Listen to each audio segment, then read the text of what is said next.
Millionaire abandons pregnant mare. A millionaire shows no compassion for a pregnant mare about to give birth and orders his workers to leave her in the desert to be forgotten.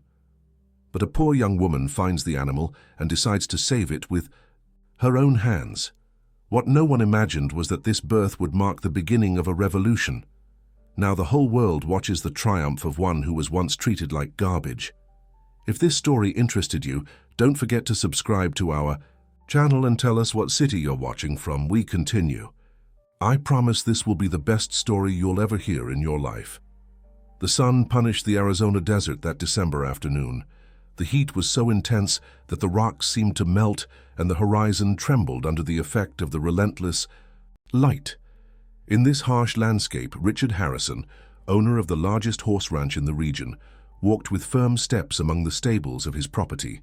Impeccably dressed with his leather hat and shiny boots, he inspected his horses as if counting dollar bills.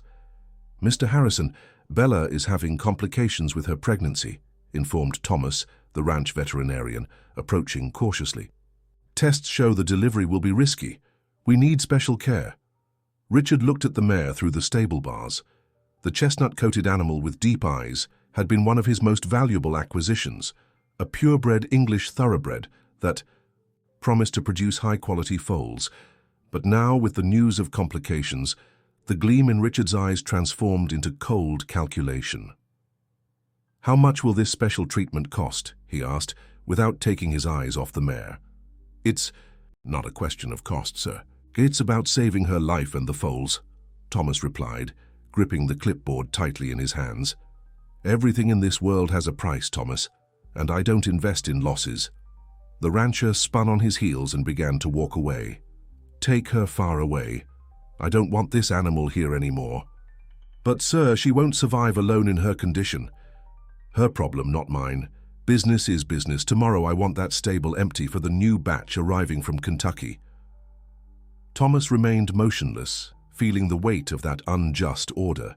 Bella had generated significant profits for the ranch for 3 years. Now that she needed help, she would simply be discarded. That night, the veterinarian couldn't sleep. At dawn, he made a decision that could cost him his job. He would take Bella to a location where she might have a chance to survive, even if small. Before sunrise, he led the mare out of the property in an old pickup truck. He followed dirt roads until reaching a more remote area, where there was water in a small pond. He left the animal there with a broken heart, but it was the most he could do without completely compromising himself. "Forgive me, Bella," he whispered as he walked away, looking back repeatedly while the mare, confused, remained motionless under a solitary tree. Dozens of miles away in the small community of Dry Creek, Emily Wilson woke before sunrise. At 23, she carried responsibilities that made her shoulders seem older than her age. Since her father had passed away the previous year, a victim of heart problems, she had assumed the role of family provider. Her mother, Martha Wilson, had fallen into deep sadness, barely leaving her bed, and her younger siblings, Jason, 12, and Lily, 10, depended entirely on her. Emily worked at the farmer's market selling medicinal herbs she grew in the small yard of their house, and on weekends, cleaned houses in the wealthier part of the nearby town. That morning, she needed to walk to a distant farm to pick up an order of rare seeds that an old man had promised to donate for her cultivation. "Mom, I'm going out. I'll be back before lunch," she said, adjusting the straw hat on her head. Martha just nodded from her bed, while her siblings were still asleep. The journey was long and the sun was already rising in the sky, merciless.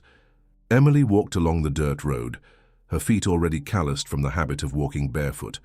She carried an almost empty water bottle and a piece of bread with molasses as sustenance for the journey. As she walked, her thoughts wandered between financial worries and interrupted dreams. Before her father's loss, she had begun a technical course in agronomy, but had to abandon her studies to work. It was when the path led her near the almost dry pond that Emily spotted something unusual in the distance. A brown spot that stood out in the yellowish landscape. Getting closer, her heart raced when she realized it was a horse. No, a mare, lying on its side, apparently without strength. "My God!" she exclaimed, running toward the animal. The mare was panting, her half-closed eyes showing extreme exhaustion. Emily immediately offered her water, gently wetting the animal's muzzle. It was clear that the mare's belly was distended. "You're pregnant, aren't you? Who was the heartless person who left you here in this state?" Emily looked around. She was at least an hour's walk from her house, and the animal clearly couldn't stand without help. She then made an impulsive decision that would change her life. She would cancel her search for the seeds and try to take the mare home. "Come on, beautiful. We need to try," she murmured, caressing the animal's neck. With surprising patience and persistence, Emily managed to get the mare to stand after almost an hour of attempts. Using the rope she carried at her waist, she improvised a lead and began to slowly guide her toward her house. With each step, she encouraged the animal with soft words. The return was exhausting. What would normally be a 1-hour walk turned into almost 3. When she finally spotted her small adobe house with its thatched roof, Emily was exhausted, but a smile of relief illuminated her face. Jason was the first to see them approaching and ran to meet his sister, stopping abruptly when he noticed the large animal accompanying her. "Emily, where did that horse come from?" he asked, his eyes wide with astonishment. "It's a mare, Jason. I found her abandoned near the pond. She's pregnant and needs help." Martha, hearing the commotion, appeared at the door, something rare in recent months. Her face showed a mixture of astonishment and concern. "Girl, have you lost your mind? How are we going to care for an animal this size? We barely have enough to eat." "Mom, I couldn't leave her there. She would die, and the foal too. Please, let's help her. I promise I'll find a way." The discussion continued as Emily led Bella to the back of the house, where there was a small shed that served as firewood storage. Jason, excited about the novelty, immediately began to clean the space to accommodate the mare, while Lily ran to fetch fresh water. Against all expectations, Martha didn't protest further when she saw the determination in her daughter's eyes, a sparkle that had disappeared since the loss of her husband. That animal, in some inexplicable way, had brought back something that was missing in that house: hope. That night, as the family improvised a shelter for Bella, Emily remained by the mare's side, stroking her coat and talking as if the animal could understand every word. "I know you've been through difficulties too, but now we're in this together. I'll take care of you and your foal, I promise." Miles away, at Richard Harrison's luxurious ranch, the mansion's lights shone as the rancher celebrated the arrival of new imported horses with influential businessmen and politicians. Among champagne glasses and loud laughter, no one remembered the mare abandoned in the desert.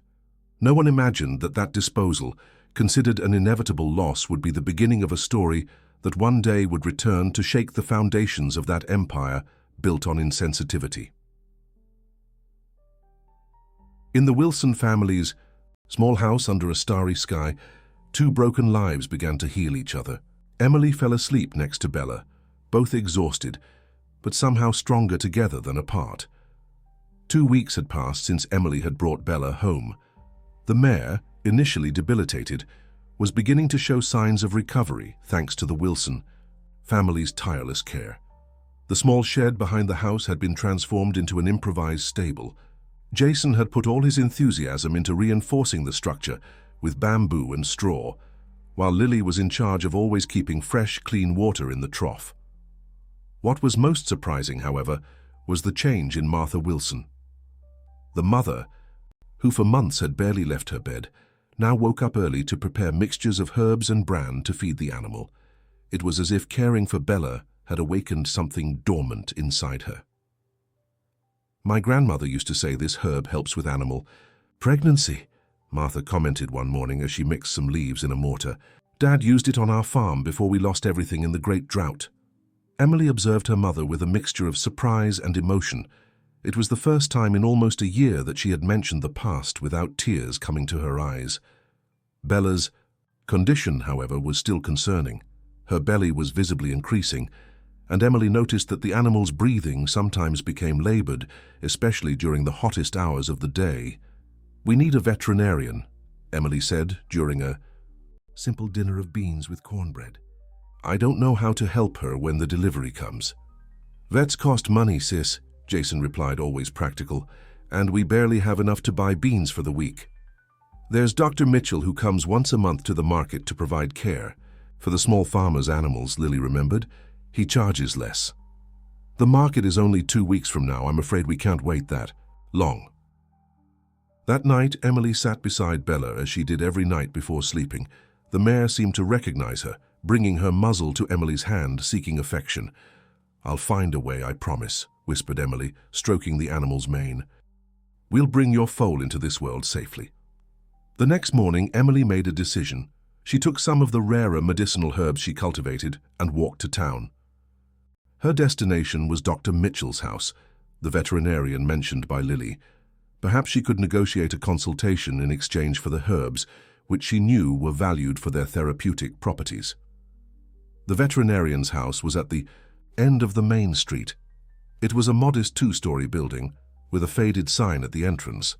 Emily took a deep breath before knocking on the door. After a few moments, an elderly gentleman with grey hair and round glasses answered. "Good morning, miss. How can I help you?" "Good morning, Dr. Mitchell. My name is Emily Wilson. I need your help with a pregnant mare I rescued. She seems to be having complications, and I fear for the delivery." The veterinarian frowned, evaluating the young woman before him. "Veterinary consultation has a cost, miss." "I know that, doctor. I don't have money, but I brought these herbs that I grow. They're rare in the region and have valuable medicinal properties." Emily extended the small bundle of dried leaves. The veterinarian examined it with growing interest. "Is this genuine Artemisia? And this one seems to be real St. John's wort. Where did you manage to grow these species in the desert?" "My father taught me. We have a rainwater collection system that maintains our small medicinal garden." Dr. Mitchell seemed impressed. After a few moments of reflection, he nodded. "Well, this is an interesting payment. I accept your herbs. Let me get my equipment, and we'll go see your mare." The way back was filled with questions from the veterinarian about Emily's cultivation techniques.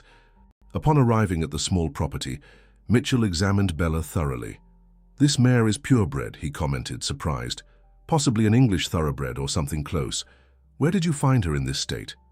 "Abandoned near the pond, almost lifeless. Criminal irresponsibility," muttered the veterinarian, indignant. "Well, she's dehydrated and has nutritional deficiency, but the foal seems to be well positioned. The problem is that the delivery will be complicated due to her health condition." Emily felt a tightness in her chest. "Will she make it?" "I'll be honest, it will be risky, but I'll leave some medications and vitamins that will help. The important thing now is to strengthen the mare for the delivery, which should happen in the next 2 weeks." Before leaving, Dr. Mitchell gave Emily bottles of medications and detailed instructions. "I'll come back next week for another examination. Continue with your herbs too, they seem to be helping." The following days were of intensive care. The entire family took turns to ensure Bella received the medications at the correct times. Jason, who had never shown interest in responsibilities before, was now the first to wake up to check how the mare had spent the night. One night, during a strong storm that punished the region, Emily was awakened by distressing sounds coming from the improvised stable. Bella was restless, softly whinnying as if in pain. "It's time," Emily realized, feeling a mixture of fear and determination. She quickly woke the family. Martha, with surprising presence of mind, began to boil water and separate clean cloths. Jason ran to light more oil lamps, while Lily was put in charge of holding Bella's head, calming her with sweet words. "We need Dr. Mitchell," said Emily, worried. "With this storm, there's no way to call him or for him to get here," Martha replied firmly. "We'll have to do this ourselves. Your grandfather was a horse trader, I saw. Many foals being born. I remember what needs to be done." Those words surprised Emily. It was as if her mother was finally awakening from a long torpor, reconnecting with her roots and inner strength. The night advanced in growing tension. Bella suffered with increasingly frequent contractions. The family worked in coordinated silence, each performing their function with absolute dedication. Emily followed her mother's instructions, who demonstrated an ancestral wisdom about birth. "The foal is poorly positioned," Martha said, after examining the mare. "We need to help it find its way." With delicacy and firmness, she guided Emily, on how to assist in repositioning the foal. Their hands worked in harmony, guided by the urgent need to save 2 lives. The storm roared outside, as if the sky reflected the battle that was being fought inside the small stable. Occasional lightning illuminated the tense faces of the family, united in a purpose greater than their differences or daily difficulties. When the first ray of sunlight broke the horizon, announcing the end of the storm and the beginning of a new day, a small coal-black foal was taking its first uncertain steps beside the exhausted mother. Its birth had been difficult, but successful. "He's perfect," whispered Lily, her eyes shining with admiration. The foal had a small white mark on its forehead, shaped like a star which seemed to reflect the morning light. Its large, curious eyes already showed an unusual vivacity for a newborn. "Let's call him Spirit," suggested Jason, impressed with the strength the small animal had demonstrated to come into the world. Emily observed the scene with silent tears. Something profound had changed that night, not just the birth of a new life, but the rebirth of her own family. Martha was now smiling, a genuine smile that Emily hadn't seen since her father's loss. Jason and Lily had discovered the value of responsibility and teamwork. "Thank you," murmured Emily to Bella, who was lovingly licking her foal. In that moment, they forgot about financial difficulties, the precarious house, the uncertain future. The only thing that mattered was the miracle of life they had witnessed together, as a family united once again. What they didn't know was that, while they celebrated that birth, dozens of miles away at Richard Harrison's luxurious ranch, a serious problem was developing. A mysterious disease was beginning to affect his valuable competition horses, leaving the most renowned veterinarians in the region perplexed. The empire that Richard had built with coldness and calculation was beginning to show its first cracks, just as the businessman was preparing for the biggest auction of his career. The paths of Emily and Richard, seemingly so distant, were beginning to intertwine through the invisible thread of destiny. The foal that had just been born in the humble improvised stable carried in its blood more than genetic nobility. It brought the promise of a turnaround that would forever change the lives of everyone involved in that story. 6 months had passed since Spirit's birth. What had once seemed impossible became reality. The foal grew healthy and strong, exceeding all expectations. His black coat shone in the sun, and the small white star-shaped mark on his forehead seemed to light up when he ran freely in the small plot behind the Wilsons' house. The presence of Spirit and Bella had transformed the family's life. The small property now had a real stable, built with the help of neighbors who admired the story of rescue and overcoming. Martha had returned to being the strong woman she once was, managing the house with renewed energy. Jason had developed her special connection with the foal, spending hours training him with techniques he intuitively invented. "That boy has a gift," commented Dr. Mitchell during one of his regular visits. "I've never seen someone so young understand the language of horses so well." Emily smiled with pride for her brother. She herself had found a new purpose. Her medicinal herb garden had expanded and now supplied products for a small stand at the weekly market. The knowledge she had acquired caring for Bella during the complicated pregnancy had become valuable, and many small breeders in the region began to seek her advice. "You should go back to school, honey," Martha suggested one afternoon as they watched Spirit run in circles following Jason's commands. "You have a natural talent for caring for animals." Emily sighed, a mixture of desire and resignation in her gaze. "One day, Mom, when we achieve more stability." Dr. Mitchell, who had become a family friend, insisted that Spirit was not an ordinary foal. "He has champion lineage, the bone structure, the posture, the intelligence. Everything indicates he comes from a pure lineage, very valuable."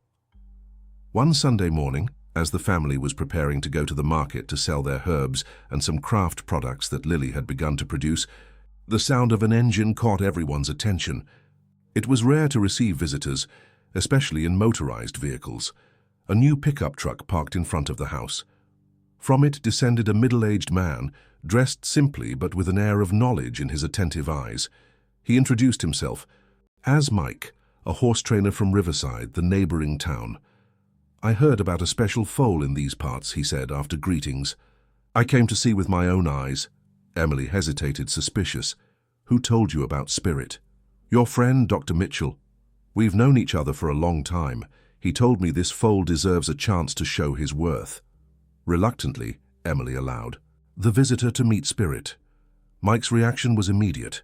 His experienced eyes shone with admiration as he watched the young animal displaying its natural speed while running around the yard. Extraordinary, he murmured. This foal has champion blood in its veins. After observing for nearly an hour, Mike made a proposal that left the family astonished. He wanted to take Spirit to participate in a small regional racing competition 2 weeks from then. No costs for you, he guaranteed. I have a suitable trailer and knowledge to train him. If he wins, the prize will be divided.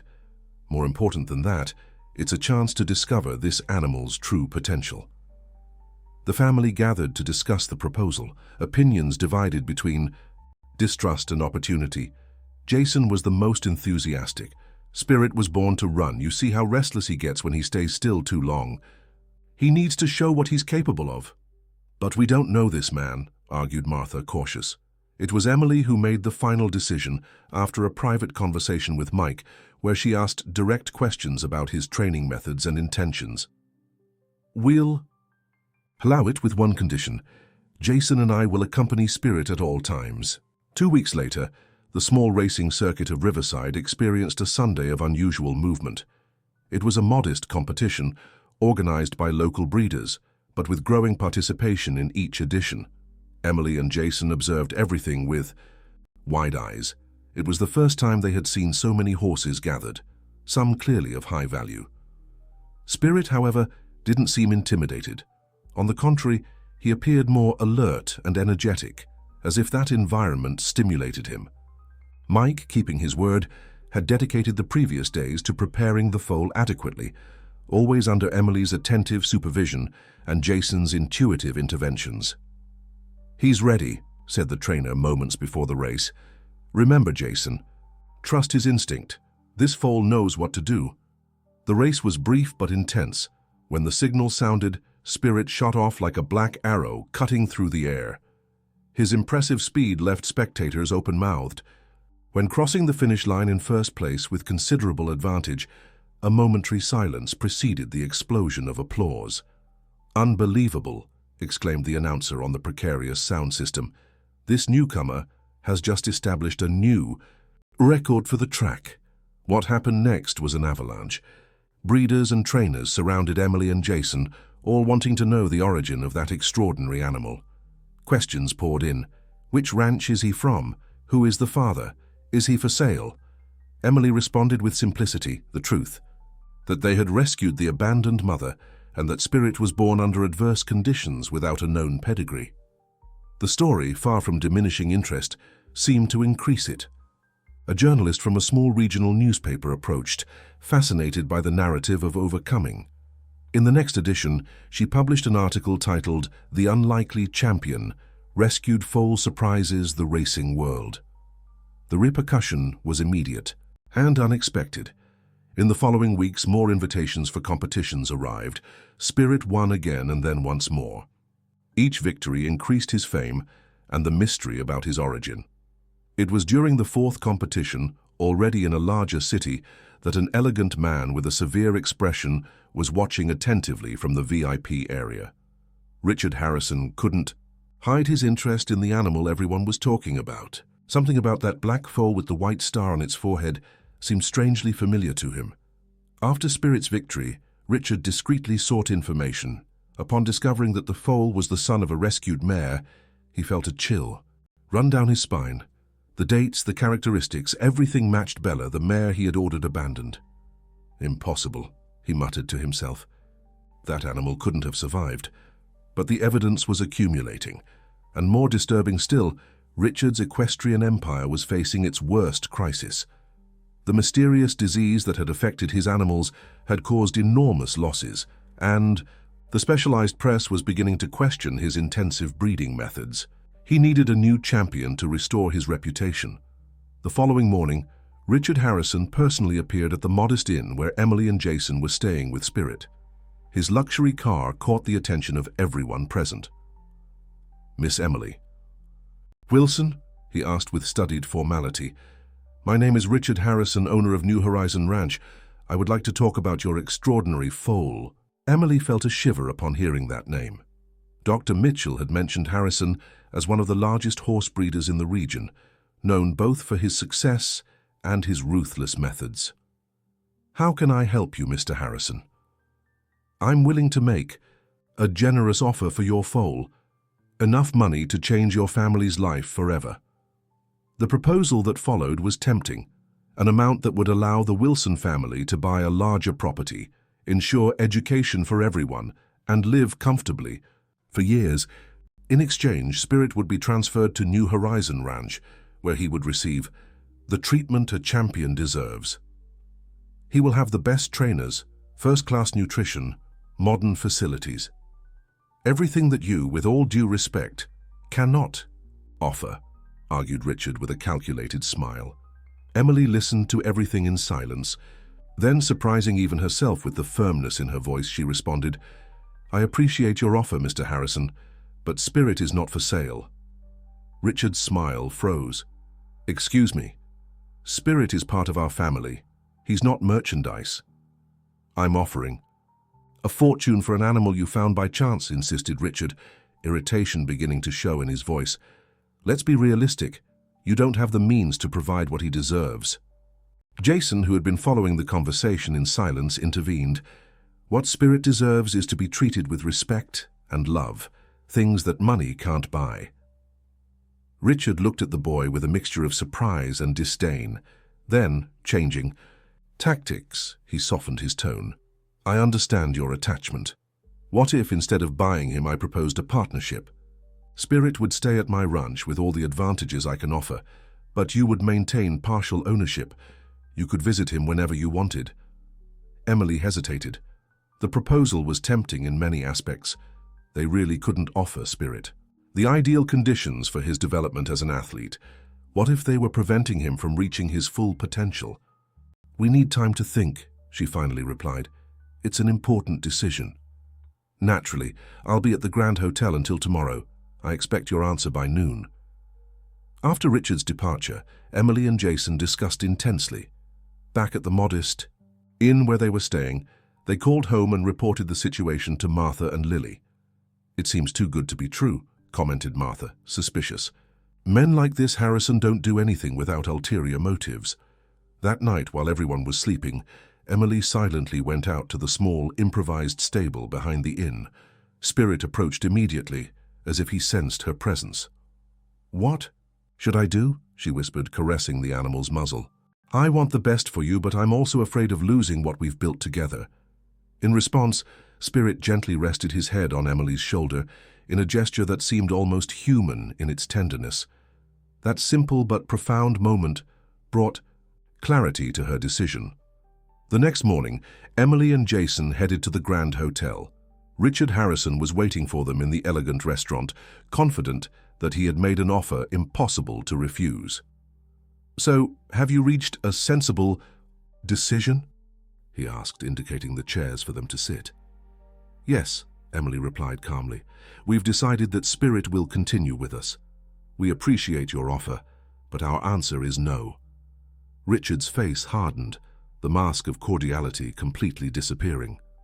You have no idea who you're dealing with, he said in a low, threatening voice. I can make your lives very difficult in the racing circuit. Are you threatening us, Mr. Harrison? Asked Emily, maintaining her calm. I'm stating a fact. Nobody refuses Richard Harrison and prospers in this field. Jason, noticing that some guests were observing the scene with curiosity, smiled defiantly. Spirit has already proven he knows how to win against all odds. We'll continue following our path. Rising with dignity, Emily extended her hand. No. Hard feelings, Mr. Harrison. Perhaps in the future we'll find another form of more equitable collaboration. Richard ignored the extended hand. His gaze conveyed a clear message. This wasn't over. As Emily and Jason left the hotel, they didn't notice they were being observed by a discreet man sitting in the corner of the lobby.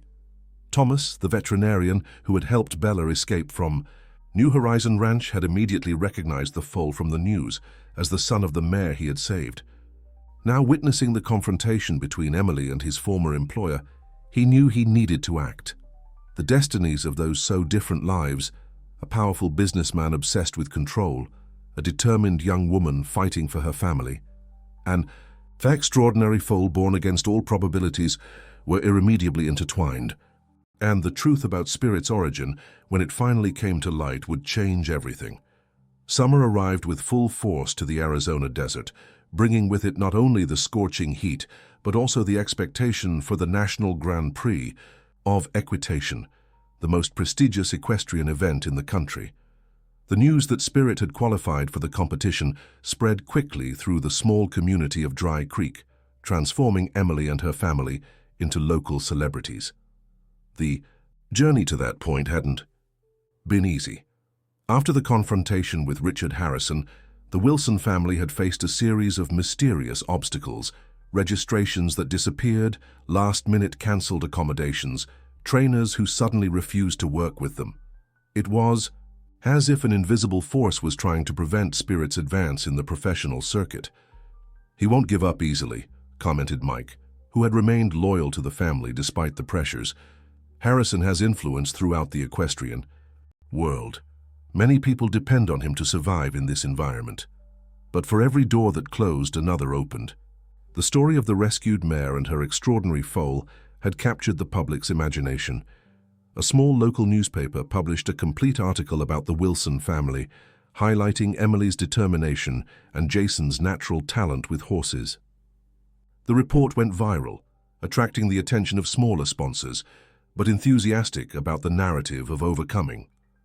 A small natural feed company was the first to offer support, providing specialized nutrition for Spirit. Then a manufacturer of equestrian equipment from a neighboring town proposed a partnership. Gradually, a network of solidarity formed around the family.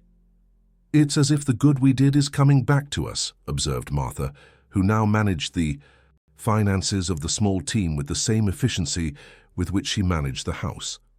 Lily, who had discovered a talent for design, created a logo for Team Spirit. The black silhouette of the foal with his characteristic white star-shaped mark on the forehead. The symbol soon appeared on T-shirts, caps and stickers, sold at the local market to help fund the competition expenses. Amid this wave of community support, an unexpected visitor appeared at the Wilsons' small property on a rainy afternoon. Thomas, the former veterinarian of New Horizon Ranch, arrived soaked and visibly nervous. "I need to talk to you about Spirit and his mother," he said after initial greetings. "There's something you need to know." In the simple living room of the house, with the rain drumming on the roof, Thomas revealed the whole truth: how Richard Harrison had ordered Bella abandoned upon discovering the complications in her pregnancy, how he, Thomas, couldn't comply with the order to sacrifice her and opted to leave her far from the ranch, giving her at least a chance of survival. "Bella wasn't just any mare," explained Thomas. "She was a direct descendant of Black Storm, one of the greatest racing champions in American history.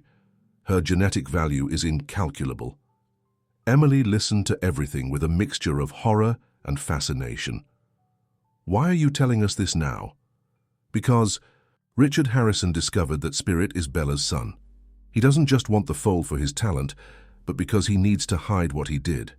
If the story of how he abandoned such a valuable animal comes to light, his reputation will be ruined." "And why should we believe you?" questioned Jason, suspicious. Thomas took from his pocket a plastic folder protected from the rain. Inside were official documents: Bella's pedigree, DNA tests, vaccination records, and treatments. "These are the original documents that prove Bella's lineage. I made copies before that day. I kept them with me as a form of insurance, perhaps. Or perhaps just because I knew one day the truth would need to come to light." The revelation changed everything. It not only confirmed Spirit's extraordinary value, but also gave the Wilson family a powerful weapon against Richard Harrison's manipulations. "What do you intend to do?" asked Thomas after a long silence. Emily exchanged glances with her family. Before responding, "We're going to compete in the Grand Prix and we're going to win. Not for revenge, but because it's what Spirit deserves. As for these documents, we'll keep them safe for now." In the weeks leading up to the Grand Prix, the pressure on the Wilson family intensified. Richard Harrison, realizing that his indirect tactics weren't having an effect, decided to change strategy.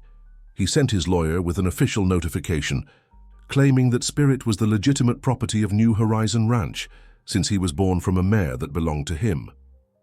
He has no way to prove that, assured the lawyer that an animal protection NGO had made available to assist the family. Without documentation proving Bella's origin, possession belongs to whoever cared for and raised the animal. Emily decided not to reveal yet the documents provided by Thomas. That would be her trump card, should the situation become really critical. The eve of the Grand Prix arrived with an almost palpable tension. The competition would be held at a luxurious equestrian center in the state capital, hundreds of miles from Dry Creek.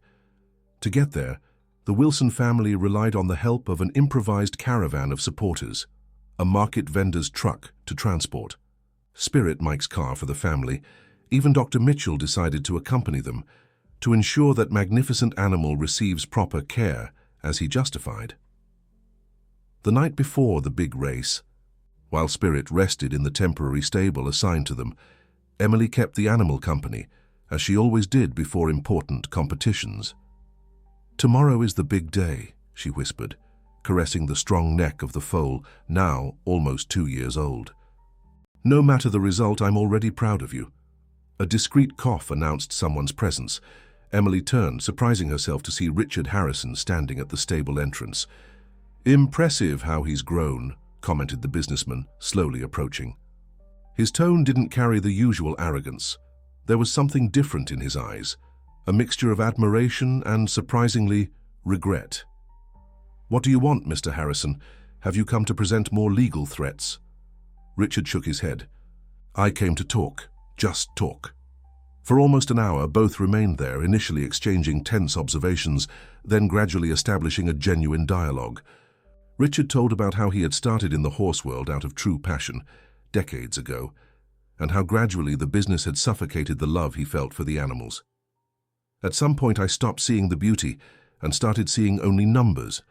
Only profit," he admitted. "I began to measure everything by financial return." "Why are you telling me this?" asked Emily, still suspicious. "Because I've observed you and your family over the past few months. I saw how you treat Spirit not as an investment, but as part of the family, and that made me remember who I used to be." The conversation was interrupted by Jason, who arrived alarmed to see Richard so close to Spirit. Emily reassured him, and the three continued talking until late at night. When Harrison finally left, there was something indefinable in the air.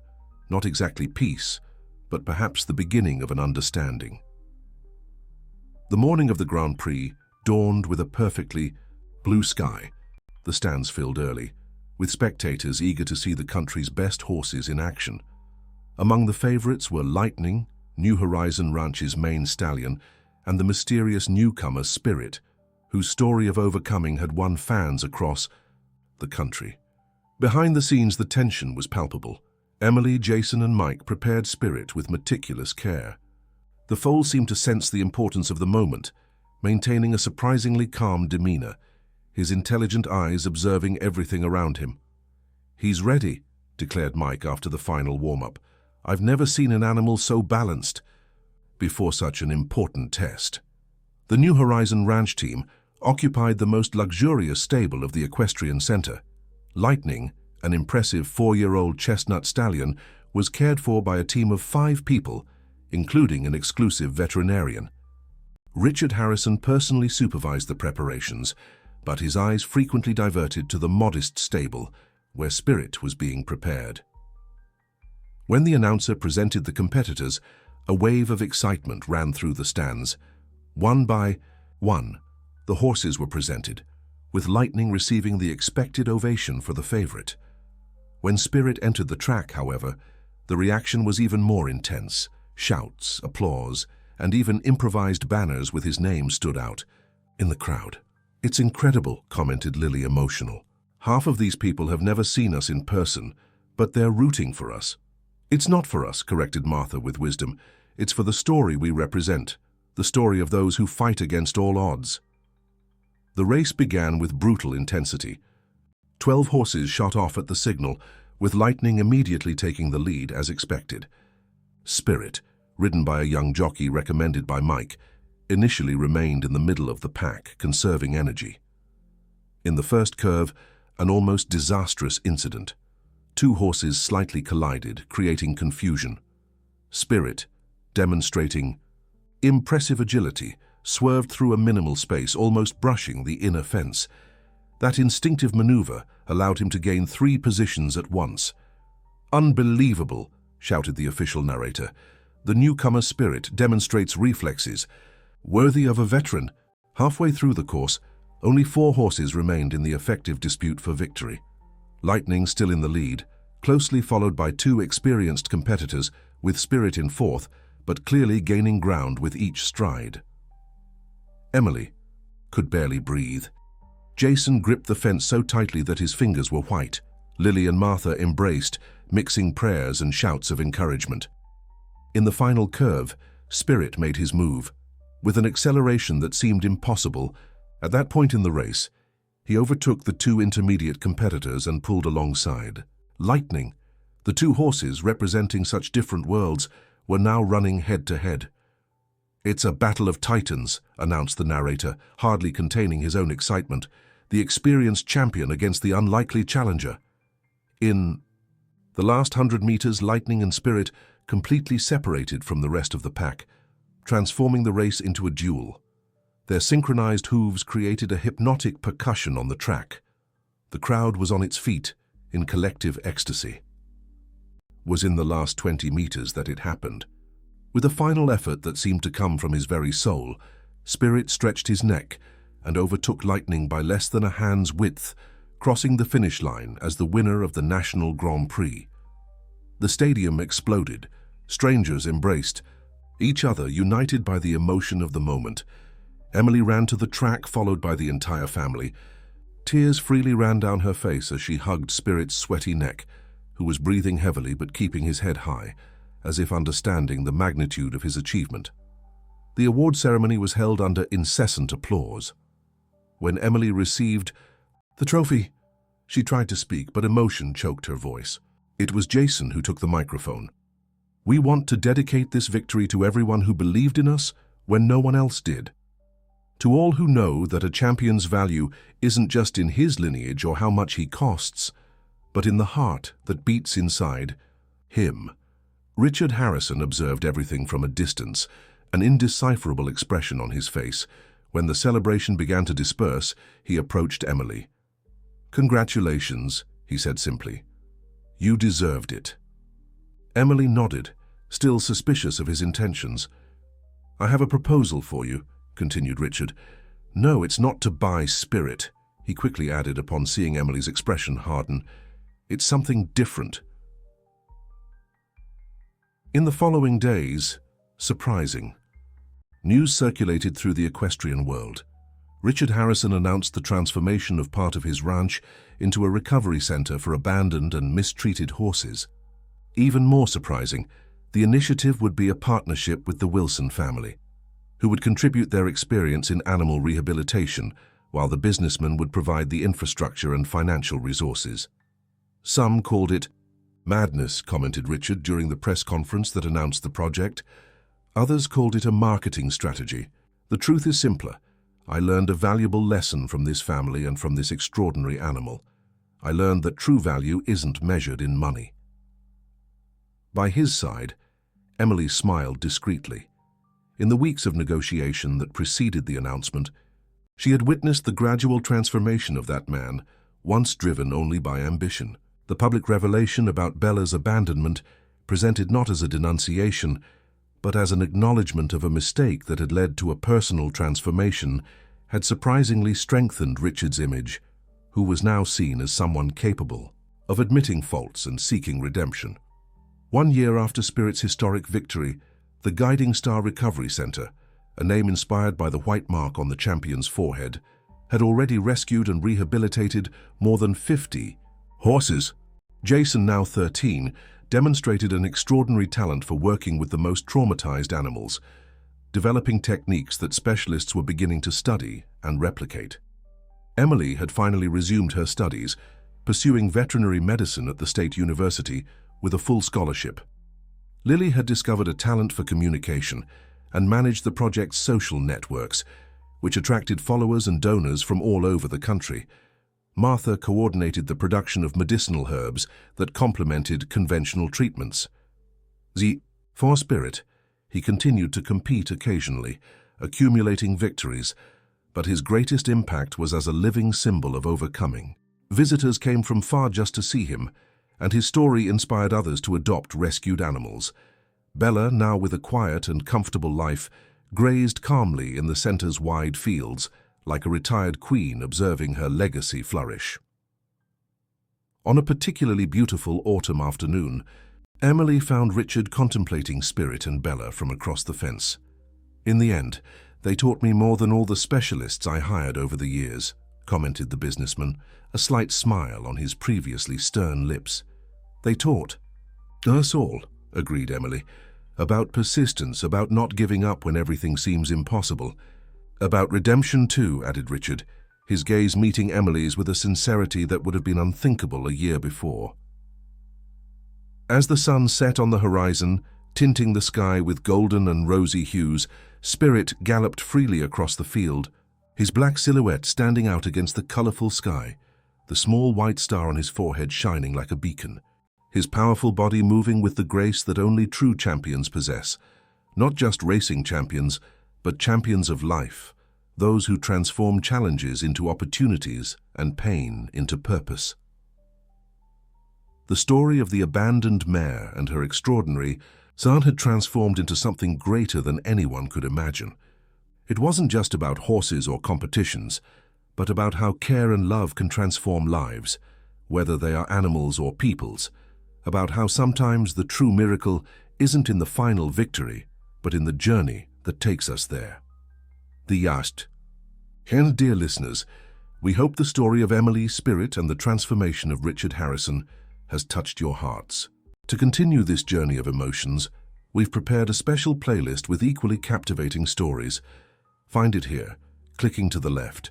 If you like this narrative, don't forget to subscribe to our channel and leave your like on the video. Daily we bring unique stories that explore the complexities of